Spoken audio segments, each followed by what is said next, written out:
ଦିନମାଳରେ ଶୀଘ୍ର ଆସୁଥିବା ଆମ୍ଭମାନଙ୍କ ପ୍ରଭୁ ଯୀଶୁଖ୍ରୀଷ୍ଟଙ୍କ ଅତି ପବିତ୍ର ଓ ବହୁମୂଲ୍ୟ ନାମରେ ଆପଣ ସମସ୍ତଙ୍କୁ ଆଉ ଗୋଟିଏ ନୂତନ ପ୍ରସଙ୍ଗରେ ପୁନର୍ବାର ମୁଁ ସ୍ୱାଗତ କରେ। ପ୍ରତିଦିନ ଭଳି ଆଜି ମଧ୍ୟ ପ୍ରଭୁଙ୍କର ବାକ୍ୟକୁ ନେଇ ଆପଣମାନଙ୍କ ନିକଟରେ ଆସିବା ପାଇଁ ୟୁଟ୍ୟୁବ୍ ମାଧ୍ୟମରେ ଆପଣମାନଙ୍କ ସହିତ କଥାବାର୍ତ୍ତା ହେବା ପାଇଁ ସ୍ୱର୍ଗର ପରମେଶ୍ୱର ମୋତେ ଅନୁଗ୍ରହ କରିଛନ୍ତି। ସେଥିପାଇଁ ପ୍ରଭୁଙ୍କୁ ମୁଁ ହୃଦୟ ସହିତ ଧନ୍ୟବାଦ ଦିଏ। ଆସନ୍ତୁ ବାକ୍ୟରୁ ଗୋଟେ ପଦ ପଢ଼ି ଆମେ ଆଜିର ପ୍ରସଙ୍ଗରେ ଆଗକୁ ବଢ଼ିବା। ଆପଣମାନେ ମୋ ସହିତ ଗୀତ ସଂହିତା 34 ଅଧ୍ୟାୟକୁ ଆସିବେ। ଗୀତ ସଂହିତା 34 ଅଧ୍ୟାୟ 19 ପଦ ପ୍ରଥମ ଅଂଶ ବା 19 ପଦର କ ଅଂଶ ମୁଁ ଆମ ସମସ୍ତଙ୍କ ନିମନ୍ତେ ପଢ଼ିବା ପାଇଁ ଚାହେଁ। ଏହି ସ୍ଥାନରେ ଏ ପ୍ରକାର ଲେଖାଯାଏ, ଧାର୍ମିକର ବିପଦ ଅନେକ। ପ୍ରିୟ ଭାଇ ଭଉଣୀମାନେ, ଆଜିର ଏହି ବାକ୍ୟ ଅନୁସାରେ ମୁଁ ପ୍ରସଙ୍ଗଟି ନେବା ପାଇଁ ଚାହେଁ ଯେ ଧାର୍ମିକର ବିପଦ କାହିଁକି ଅନେକ ଅଟେ। ଆଜିର ପ୍ରସଙ୍ଗ ହେଲା ଜଣେ ଧାର୍ମିକର ବିପଦ, ଜଣେ ଧାର୍ମିକ ବ୍ୟକ୍ତିର ଦୁଃଖ କାହିଁକି ଅନେକ। ଏହି ପ୍ରସଙ୍ଗରେ ମୁଁ ପ୍ରଭୁଙ୍କ ବାକ୍ୟରୁ ଆପଣମାନଙ୍କ ନିକଟରେ 7ଟି ବିଷୟ ରଖିବା ପାଇଁ ଚାହେଁ, ଯଦ୍ୱାରା ଆମେ ଜାଣିପାରିବା ଯେ ଆମେ ଧାର୍ମିକ ହେବା ସତ୍ତ୍ୱେ ମଧ୍ୟ, ଯୀଶୁଙ୍କୁ ବିଶ୍ୱାସ କଲା ପରେ ମଧ୍ୟ, ନମ୍ର ହେବା ପରେ ମଧ୍ୟ, ପରିବର୍ତ୍ତନ ହେବା ପରେ ମଧ୍ୟ, ଆମର ପାପକୁ ପରିତ୍ୟାଗ କରି ଆମେ ଧର୍ମ ଜୀବନ ଯାପନ କଲା ପରେ ମଧ୍ୟ ଆମ ଜୀବନରେ ଅନେକ ଦୁଃଖ କଷ୍ଟ କାହିଁକି ଆସେ, ଯଦ୍ୱାରା ଆମେ ଜାଣିପାରିବା ଯେ ଆମେ ଏହିସବୁ ଦୁଃଖ ସମସ୍ୟାର ସମ୍ମୁଖୀନ କାହିଁକି ହେବା ପାଇଁ ପଡ଼େ। ପ୍ରିୟ ପ୍ରଭୁଙ୍କ ଲୋକମାନେ, ଆଜି ଆମେ ବାକ୍ୟରୁ ଅଳ୍ପ ସମୟ କଥାବାର୍ତ୍ତା ହେବା। ଆପଣମାନଙ୍କ ନିକଟରେ ଜଣେ ପୁରାତନ ନିୟମର ସାଧୁ, ଯେ କି ଧାର୍ମିକ, ସିଦ୍ଧ, ସରଳ, ପ୍ରଭୁଙ୍କ ଦୃଷ୍ଟିରେ କୁକ୍ରିୟା ତ୍ୟାଗୀ ଜଣେ ବ୍ୟକ୍ତି ଆପଣମାନଙ୍କ ନିକଟରେ ମୁଁ ରଖିବା ପାଇଁ ଚାହେଁ। ଆପଣମାନେ ଆୟୁବ ପୁସ୍ତକ 6 ଅଧ୍ୟାୟକୁ ଆସିବେ। 6 ଅଧ୍ୟାୟ 1, 2, 3 ପଦ। ଆୟୁବ ଏ ପ୍ରକାର କହନ୍ତି, ଏଥିରେ ଆୟୁବ ଉତ୍ତର କରି କହିଲା, ଆହା, ଯେବେ ମୋହର ଦୁଃଖ ତଉଲା ଯାଇଥାନ୍ତା ଓ ମୋହର ଦୁର୍ଗତି ତରାଜୁରେ ଏକତ୍ର ରଖାଯାଇଥାନ୍ତା, ତେବେ ତାହା ଏତେବେଳେ ସମୁଦ୍ର ବାଲିଠାରୁ ଭାରି ହୁଅନ୍ତା। ଏଣୁ ମୋହର ବାକ୍ୟ ଅବିବେଚନାଯୁକ୍ତ ହୋଇଅଛି। ପ୍ରିୟ ପ୍ରଭୁଙ୍କ ଲୋକମାନେ, ଏହି ଆୟୁବ କିଏ ଅଟନ୍ତି? ଯଦି ଆପଣମାନେ ଆୟୁବ ପୁସ୍ତକ 1 ଅଧ୍ୟାୟ 1 ପଦ ପଢ଼ିବେ, ଆୟୁବ ଯେମିତି ସିଦ୍ଧ ଥିଲେ, ସରଳ ଥିଲେ, ନମ୍ର ଥିଲେ, ଧାର୍ମିକ ଥିଲେ, ଆଉ ପରମେଶ୍ୱରଙ୍କୁ ଭୟ କରିବା ବ୍ୟକ୍ତି ଥିଲେ, ଆଉ କୁକ୍ରିୟାକୁ ତ୍ୟାଗ କରିବା ବ୍ୟକ୍ତି ଥିଲେ, ଆଉ ତାହାଙ୍କ ପରି ଧାର୍ମିକ, ସିଦ୍ଧ, ସରଳ ବ୍ୟକ୍ତି ପୃଥିବୀରେ କେହି ନଥିଲେ।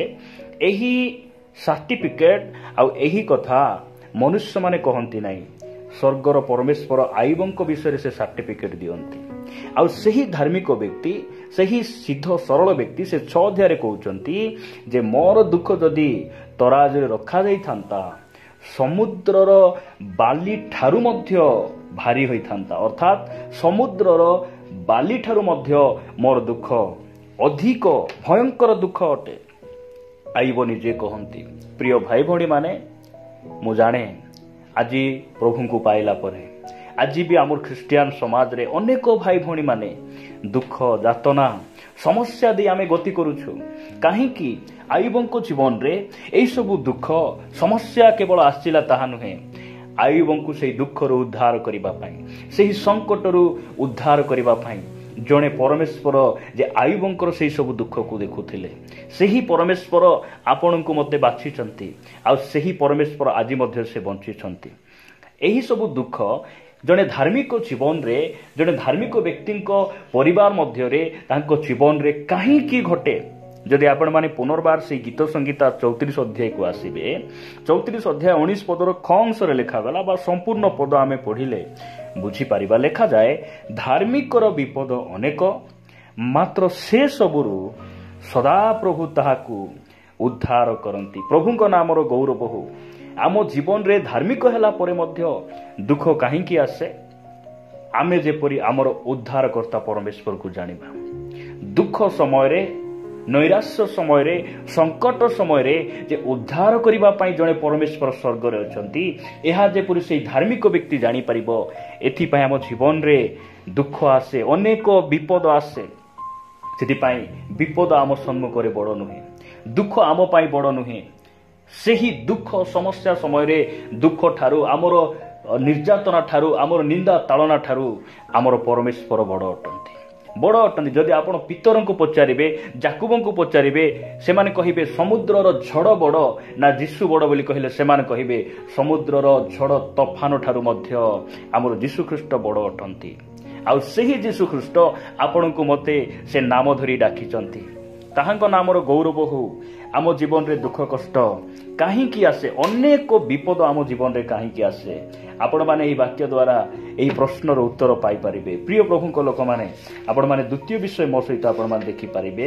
ପ୍ରଥମ ଯୋହନ 5 ଅଧ୍ୟାୟ 19 ପଦରେ ଏହି ପ୍ରକାର ଲେଖାଯାଏ, ଆମ୍ଭେମାନେ ଯେ ଈଶ୍ୱରଙ୍କ ଠାରୁ ଜାତ ଓ ସମସ୍ତ ଜଗତ ଯେ ପାପ ଆତ୍ମାର ଅଧୀନ, ଏହା ଆମ୍ଭେମାନେ ଜାଣୁ। ତାହାଙ୍କ ନାମର ଗୌରବ ହଉ। ମୁଁ ଆପଣଙ୍କୁ କହିବା ପାଇଁ ଚାହେଁ, ଆପଣ ଯେଉଁଦିନ ଯୀଶୁଖ୍ରୀଷ୍ଟଙ୍କୁ ନିଜ ଜୀବନର ତ୍ରାଣକର୍ତ୍ତା ଭାବରେ ଗ୍ରହଣ କଲେ, ନିଜର ପ୍ରଭୁ ଭାବରେ ଗ୍ରହଣ କଲେ, ସେହିଦିନ ପରମେଶ୍ୱର ଆପଣଙ୍କୁ ମୋତେ କ'ଣ କଲେ, ଧାର୍ମିକ ବୋଲି ଗଣନା କଲେ।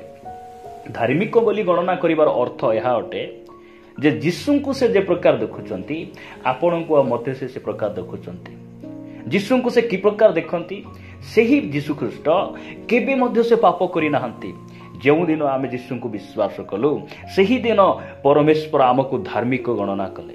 ଏହାର ଅର୍ଥ ଯେ ଆମେ କେବେ ମଧ୍ୟ ପାପ କରିନାହୁଁ। ଏହି ଯେଉଁ ବ୍ୟକ୍ତି, ଏହି ଯେଉଁ ଭାଇ, ଏହି ଯେଉଁ ଭଉଣୀ କେବେ ମଧ୍ୟ ସେ ପାପ କରିନାହାନ୍ତି। ଏହି ପ୍ରକାର ଭାବରେ ସେ ଆମକୁ ଦେଖୁଛନ୍ତି। ଆମେ ଧାର୍ମିକ ଅଟୁ ପରମେଶ୍ୱରଙ୍କ ଠାରେ ବିଶ୍ୱାସ କରିବାରୁ, ଆମର ଧର୍ମକର୍ମରୁ ନୁହେଁ, ଆମେ ତାହାଙ୍କର ଅନୁଗ୍ରହରେ ଯୀଶୁଖ୍ରୀଷ୍ଟଙ୍କ ଠାରେ ବିଶ୍ୱାସ କରିବାରୁ ସେ ଆମକୁ ଧାର୍ମିକ ଗଣନା କଲେ। ସତ କଥା, ମାତ୍ର ଆମେ ଯେଉଁ ଜଗତରେ ବସବାସ କରୁଛୁ, ଏହି ଜଗତ ଗୋଟିଏ ଭଲ ଜଗତ ନୁହେଁ। ଲେଖାଯାଉଛି ଯେ ଆମ୍ଭେମାନେ ଈଶ୍ୱରଙ୍କ ଠାରୁ ଜାତ, ମାତ୍ର ସମସ୍ତ ଜଗତ ପାପ ଆତ୍ମାର ଅଧୀନ। ଆପଣଙ୍କ ଚତୁଃପାର୍ଶ୍ୱରେ ଆପଣ ଅନେଇ ଦେଖନ୍ତୁ, ବିଭିନ୍ନ ପାପ ଆତ୍ମାର ଏହି ଜଗତରେ ବନ୍ଧନରେ ଥିବା ଅନେକ ଲୋକମାନେ ଅଛନ୍ତି। ସେଥିପାଇଁ ଆମ ଜୀବନରେ ଦୁଃଖ କଷ୍ଟ ଗୁଡ଼ିକ ଆସେ। ସେମାନଙ୍କ ସହିତ ଆମେ କମ୍ପ୍ରମାଇଜ୍ ହେଇପାରୁନଥିବାରୁ, ତାଙ୍କ ସହିତ ହାତ ମିଳାଉ ନଥିବାରୁ, ଆମେ ତାଙ୍କ ସହିତ ବସୁ ନଥିବାରୁ, ଉଠୁ ନଥିବାରୁ, ତାଙ୍କ ସହିତ ଆମେ ଖାଉନଥିବାରୁ ସେମାନେ ଆମକୁ ଦୁଃଖ ନିନ୍ଦା ଗୁଡ଼ିକ ଆଣନ୍ତି। ଆମ ଜୀବନରେ ବିଭିନ୍ନ ତାଳନା ଗୁଡ଼ିକ ଆଣନ୍ତି। ପ୍ରିୟ ଭାଇ ଭଉଣୀମାନେ, ପ୍ରଭୁ ଆମମାନଙ୍କୁ ଅନୁଗ୍ରହ କରନ୍ତୁ ଏସବୁ ବୁଝିବା ପାଇଁ। ମୁଁ ଆପଣମାନଙ୍କ ନିକଟରେ ତୃତୀୟ ବିଷୟ ରଖିବା ପାଇଁ ଚାହେଁ ଯେ ଆମ ଜୀବନରେ ଜଣେ ଧାର୍ମିକ, ଜଣେ ପବିତ୍ର ବ୍ୟକ୍ତିଙ୍କ ଜୀବନରେ ଦୁଃଖ କଷ୍ଟ କାହିଁକି ଆସେ। ଆପଣମାନେ ଦେଖିବେ, ଦ୍ୱିତୀୟ ତିମୋଥୀ 3 ଅଧ୍ୟାୟ 12 ପଦରେ ଏ ପ୍ରକାର ଲେଖାଯାଏ, ପ୍ରକୃତରେ ଯେଉଁମାନେ ଖ୍ରୀଷ୍ଟ ଯୀଶୁଙ୍କ ସହଭାଗିତାରେ ଧର୍ମ ଜୀବନ ଯାପନ କରିବାକୁ ଇଚ୍ଛା କରନ୍ତି, ସେମାନେ ତାଳନା ଭୋଗ କରିବେ। ତାହାଙ୍କ ନାମର ଗୌରବ ହଉ। ଯେଉଁ ସମୟରେ ଆପଣ ଯୀଶୁଙ୍କୁ ପାଇନଥିଲେ, ମଦ ପିଇବା ଲୋକମାନଙ୍କ ସହିତ ବସି ମଦ ପିଉଥିଲେ, ଜୁଆ ଖେଳୁଥିଲେ, ଚୋରି କରୁଥିଲେ, ସେହି ସମୟରେ ଆପଣଙ୍କୁ କେହି ମଧ୍ୟ ଘୃଣା କରୁନଥିଲେ। ଏବେ ଆପଣଙ୍କୁ ଘୃଣା କରିବାର କାରଣ, ଲୋକମାନେ ଦୁଃଖ ନିନ୍ଦା ଅପମାନ ବିଭିନ୍ନ ପ୍ରକାର ନିନ୍ଦା ତାଳନା କରିବାର କାରଣ ହେଲା ଯୀଶୁଙ୍କୁ ଗ୍ରହଣ କରିବାରୁ। ଆପଣ ଦେଖିଥିବେ ଯେ ଆପଣଙ୍କୁ ଯେମିତି ନିନ୍ଦା ତାଳନା ହେଉଛି, ଆଉ କେତେକ ଖ୍ରୀଷ୍ଟିଆନ ଭାଇ ଭଉଣୀମାନେ ଅଛନ୍ତି, ସେମାନଙ୍କ ଜୀବନରେ ନିନ୍ଦା ତାଳନା ନାହିଁ। କାହିଁକି? ଆଜି ବି ଅନେକ ଭାଇ ଭଉଣୀମାନେ ଅଛନ୍ତି ଯେଉଁମାନେ କି ଖ୍ରୀଷ୍ଟିଆନ ବୋଲି କହନ୍ତି, ମୁଁ ପ୍ରଭୁଙ୍କର ଲୋକ ବୋଲି କହନ୍ତି, କିନ୍ତୁ ସେମାନେ ମଣ୍ଡଳୀରେ ଆସିଲେ ସେମାନେ ପ୍ରଭୁଙ୍କ ଲୋକ ପରି ହୋଇଯାଆନ୍ତି। ସେମାନେ ମଣ୍ଡଳୀ ବାହାରେ ଗଲେ ସେମାନେ ବିଜାତି ଲୋକମାନଙ୍କ ସହିତ ମଧ୍ୟ ସେମାନେ କମ୍ପ୍ରମାଇଜ୍ କରନ୍ତି। ଯେ ପ୍ରକାର ଆମେ କହୁ, ଯେଉଁଆଡ଼େ ବର୍ଷା ହେଲେ ସେଆଡ଼େ ଛତା ଦେଖାଇବେ ଲୋକମାନେ, ଠିକ୍ ସେହି ପ୍ରକାର ଅନେକ ଭାଇ ଭଉଣୀମାନେ ଅଛନ୍ତି ଯେଉଁମାନେ କି ଡବଲ୍ ଷ୍ଟାଣ୍ଡାର୍ଡ ଲାଇଫ୍ ସେମାନେ ବଞ୍ଚନ୍ତି। ମଣ୍ଡଳୀରେ ଆସିଲେ ପ୍ରଭୁଙ୍କ ଲୋକ ପରି, ମଣ୍ଡଳୀ ବାହାରେ ଗଲେ ସେମାନେ ବିଭିନ୍ନ ପ୍ରକାର ବିଜାତି ଲୋକମାନଙ୍କ ସହିତ ସେମାନେ କ'ଣ କରନ୍ତି, ମିଳାମିଶା କରନ୍ତି। ଆଉ ଏହି ପ୍ରକାର ଭାଇ ଭଉଣୀମାନଙ୍କ ଜୀବନରେ ନିନ୍ଦା ତାଳନା ଆସେ ନାହିଁ, ଦୁଃଖ କଷ୍ଟ ଆସେ ନାହିଁ। ମାତ୍ର ବାଇବେଲ କ'ଣ କହେ, ପ୍ରକୃତରେ ଯେଉଁମାନେ ଖ୍ରୀଷ୍ଟ ଯୀଶୁଙ୍କ ସହଭାଗିତାରେ ଧର୍ମ ଜୀବନ ଯାପନ କରିବା ପାଇଁ ଇଚ୍ଛା କରନ୍ତି, ସେମାନେ ତାଳନା ଭୋଗ କରିବେ। ଆମେ କାହିଁକି ଆମର ଜୀବନରେ ଦୁଃଖ ଆସୁଛି? କାରଣ ଆମେ ଖ୍ରୀଷ୍ଟଙ୍କର ଅନୁଗମନ କରୁଛୁ। ଖ୍ରୀଷ୍ଟ ଯେଉଁ ସମୟରେ ଏହି ପୃଥିବୀ ପୃଷ୍ଠରେ ଥିଲେ, ସେ ଯେଉଁ ପଥରେ ଚାଲିଲେ, ଆମେ ମଧ୍ୟ ସେହି ପଥରେ ଚାଲୁଛୁ। ସେଥିପାଇଁ ଆମ ଜୀବନରେ ଅନେକ ଦୁଃଖ କଷ୍ଟ ଆସେ ପ୍ରିୟ ପ୍ରଭୁଙ୍କ ଲୋକମାନେ। ମୁଁ ଆପଣମାନଙ୍କ ନିକଟରେ ଚତୁର୍ଥ ବିଷୟ ରଖିବା ପାଇଁ ଚାହେଁ। ଚତୁର୍ଥ ବିଷୟ ଆପଣମାନେ ମୋ ସହିତ ଦେଖିପାରିବେ ପ୍ରଥମ ଥେସଲୋନିକୀୟ 3 ଅଧ୍ୟାୟ। ପ୍ରଥମ ଥେସଲୋନିକୀୟ 3 ଅଧ୍ୟାୟ 3 ଆଉ 4 ପଦ ମୁଁ ଆପଣମାନଙ୍କ ନିମନ୍ତେ ପଢ଼ିବା ପାଇଁ ଚାହେଁ। ଲେଖାଯାଏ, ଯେପରି କେହି ଏହି ସମସ୍ତ କ୍ଲେଶ ମଧ୍ୟରେ ବିଚଳିତ ନ ହୁଏ। ମୁଁ ଆପଣଙ୍କୁ କହିବା ପାଇଁ ଚାହେଁ, ଆପଣ ହେଇପାରେ ଆପଣ ରୋଗରେ ଅଛନ୍ତି, ଆପଣଙ୍କ ରୋଗ ସୁସ୍ଥ ହେଉନାହିଁ, ଆପଣ ଋଣରେ ଅଛନ୍ତି, ଆପଣ ଅଭାବରେ ଅଛନ୍ତି, ଆପଣଙ୍କ ଗାଁ ଲୋକ ଆପଣଙ୍କୁ ନିନ୍ଦା ତାଳନା କରୁଛନ୍ତି, ଆପଣ ଭୟରେ ଥାଇପାରନ୍ତି, ମୃତ୍ୟୁର ଭୟରେ, ରୋଗର ଭୟରେ ଆପଣ ଥାଇପାରନ୍ତି। କିନ୍ତୁ ବାକ୍ୟ କହେ ଆପଣଙ୍କୁ ମୋତେ ବିଚଳିତ ହେବାର ଆବଶ୍ୟକ ନାହିଁ। କାହିଁକି ବିଚଳିତ ହେବା ଆବଶ୍ୟକ ନାହିଁ? ଆମ୍ଭେମାନେ ସେଥି ନିମନ୍ତେ ନିରୂପିତ ବୋଲି ତୁମ୍ଭେମାନେ ତ ନିଜେ ଜାଣ। ମୁଁ ଆପଣଙ୍କୁ କହିବା ପାଇଁ ଚାହେଁ, ଆପଣ ଯଦି ଗୋଟେ ଘର ବାନ୍ଧିବା ପାଇଁ ଆରମ୍ଭ କରିଛନ୍ତି, ପଇସା ଖର୍ଚ୍ଚ ନହେଲେ କି ଆପଣ ଘର ବାନ୍ଧି ପାରିବେ? ଆପଣ ଯଦି ଗୋଟେ ଗାଡ଼ି କିଣିବା ପାଇଁ ଆପଣ ଇଚ୍ଛା କରୁଛନ୍ତି, ଟଙ୍କା ନଦେଲେ କି ଆପଣ ଗାଡ଼ି କିଣିପାରିବେ? ପ୍ରଭୁ ଆମମାନଙ୍କୁ ଅନୁଗ୍ରହ କରନ୍ତୁ। ଖ୍ରୀଷ୍ଟିଆନ ଜୀବନ ସୁଖରେ ଆରମ୍ଭରେ ନିଜର ଇଚ୍ଛା ନିଜର ଅଭିଳାଷରେ ବଞ୍ଚିବା ଜୀବନ ନୁହେଁ। ଖ୍ରୀଷ୍ଟିଆନ ଜୀବନ ଦୁଃଖ ନିମନ୍ତେ ଜାତ। ଆମେ ଖ୍ରୀଷ୍ଟଙ୍କର ଅନୁଗାମୀ ମାନେ ଆମେ ଦୁଃଖ ନିମନ୍ତେ ଜାତ ଅଟୁ।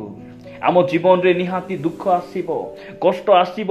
ଏହା ବାକ୍ୟ ଆମମାନଙ୍କୁ କହେ। 3:4 ପଦରେ ଲେଖାଯାଏ, କାରଣ ଆମ୍ଭମାନଙ୍କୁ ଯେ କ୍ଲେଶ ଭୋଗ କରିବାକୁ ହେବ, ଏହା ଆମ୍ଭେମାନେ ତୁମ୍ଭମାନଙ୍କ ସହିତ ଥିବା ସମୟରେ ହିଁ ତୁମ୍ଭମାନଙ୍କୁ ପୂର୍ବରୁ ଥରକୁ ଥର କହିଥିଲୁ।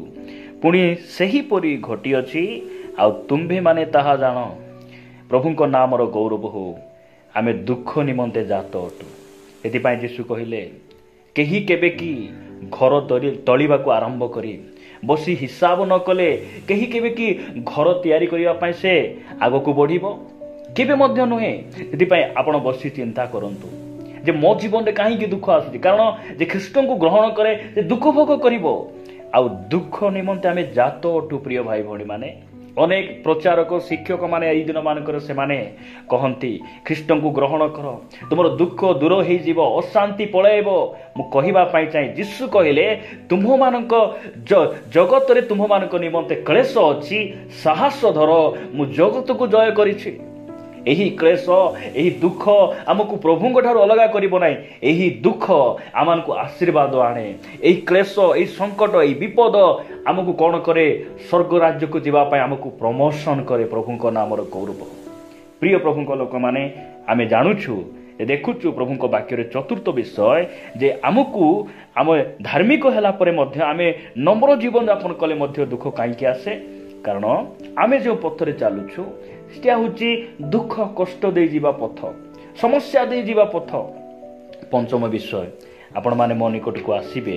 ପଞ୍ଚମ ବିଷୟ ପ୍ରଥମ ପିତର 4 ଅଧ୍ୟାୟ ଆପଣମାନେ ମୋ ସହିତ ଦେଖିବେ 13-14 ପଦ। ଲେଖାଯାଏ, ବରଂ ଯେଉଁ ପରିମାଣରେ ଖ୍ରୀଷ୍ଟଙ୍କ ଦୁଃଖ ଭୋଗର ସହଭାଗୀ ହେଉଅଛ, ସେହି ପରିମାଣରେ ଆନନ୍ଦ କର, ଯେପରି ତାହାଙ୍କ ମହିମା ପ୍ରକାଶିତ ହେବା ସମୟରେ ମଧ୍ୟ ତୁମ୍ଭେମାନେ ମହାନନ୍ଦରେ ଆନନ୍ଦିତ ହେବ। ତାହାଙ୍କ ନାମର ଗୌରବ ହଉ।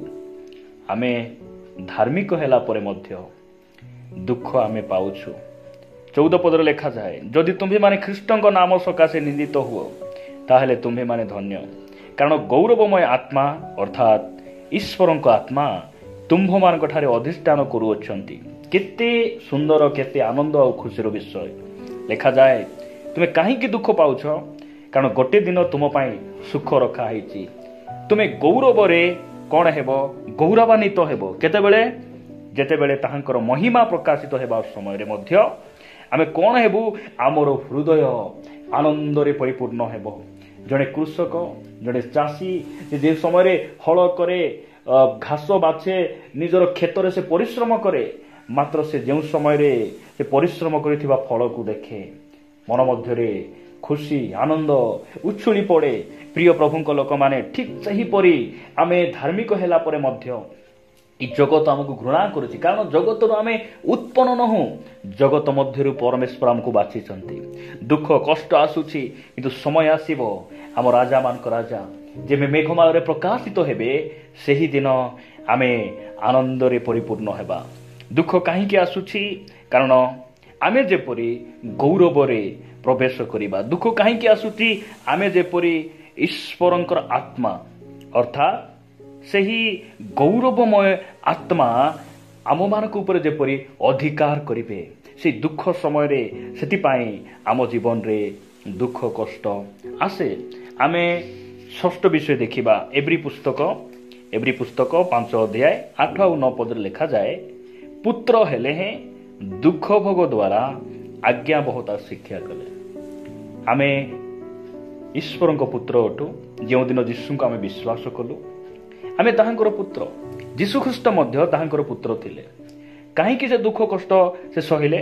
ଲେଖାଯାଏ ସେ ଦୁଃଖ ଭୋଗ ଦ୍ୱାରା ଆଜ୍ଞାବହତା ଶିକ୍ଷା କଲେ।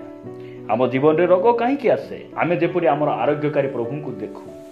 ଆମ ଜୀବନରେ ଦୁଃଖ କାହିଁକି ଆସେ? ଆମେ ମଣ୍ଡଳୀକୁ ଛାଡ଼ି ପଳାଇବା ପାଇଁ ନାହିଁ। ପ୍ରିୟ ପ୍ରଭୁଙ୍କ ଲୋକମାନେ, ଅନେକ ଭାଇ ଭଉଣୀମାନେ ନିଜର ସମସ୍ୟାକୁ ନେଇ ଆସନ୍ତି। ସେମାନେ ସମାଧାନ ହେଲେ ମଧ୍ୟ ମଣ୍ଡଳୀକୁ ଛାଡ଼ି ଦିଅନ୍ତି। ଆଉ ସମାଧାନ ନ ହେଲେ ମଧ୍ୟ ସେମାନେ ମଣ୍ଡଳୀକୁ ଛାଡ଼ି ପ୍ରଭୁଙ୍କୁ ଛାଡ଼ି କୌଣସି ଗୁଣିଆ, କୌଣସି ଗୁଣି ଗାରେଡ଼ି, କୌଣସି ମେଡିକାଲ ଏହି ପ୍ରକାର ସ୍ଥାନମାନଙ୍କର ସେମାନେ ପଳାଇ ଯାଆନ୍ତି। କିନ୍ତୁ ବାକ୍ୟ କହେ ଦୁଃଖ କାହିଁକି ଆମ ଜୀବନରେ ଆସେ? ଆମେ ଆହୁରି ଯେପରି ଆମେ ପ୍ରଭୁଙ୍କର ନିକଟବର୍ତ୍ତୀ ହେବା, ଆହୁରି ତାହାଙ୍କର ଆଜ୍ଞାକୁ ପାଳନ କରିବାଟା ଶିଖିବା, ତାହାଙ୍କର ଆଜ୍ଞାବହ ହେବା, ସେଥିପାଇଁ ଆମ ଜୀବନରେ ଦୁଃଖ କଷ୍ଟ ଗୁଡ଼ିକ ଆସେ। 9 ପଦରେ ଲେଖାଯାଏ, ପୁଣି ସିଦ୍ଧ ହୋଇ ଆମେ ଯେପରି ସିଦ୍ଧ ହେବା, ସିଦ୍ଧ ହୋଇ ନିଜ ଆଜ୍ଞାକାରୀମାନଙ୍କ ପ୍ରତି ଲେଖାଯାଏ, ନିଜ ଆଜ୍ଞାକାରୀମାନଙ୍କ ପ୍ରତି ଅନନ୍ତ ପରିତ୍ରାଣର କାରଣ ସ୍ୱରୂପ ହେଲେ। ଯୀଶୁଖ୍ରୀଷ୍ଟ ଅନେକଙ୍କର ପରିତ୍ରାଣ କାରଣ ହେଲେ। କାହିଁକି?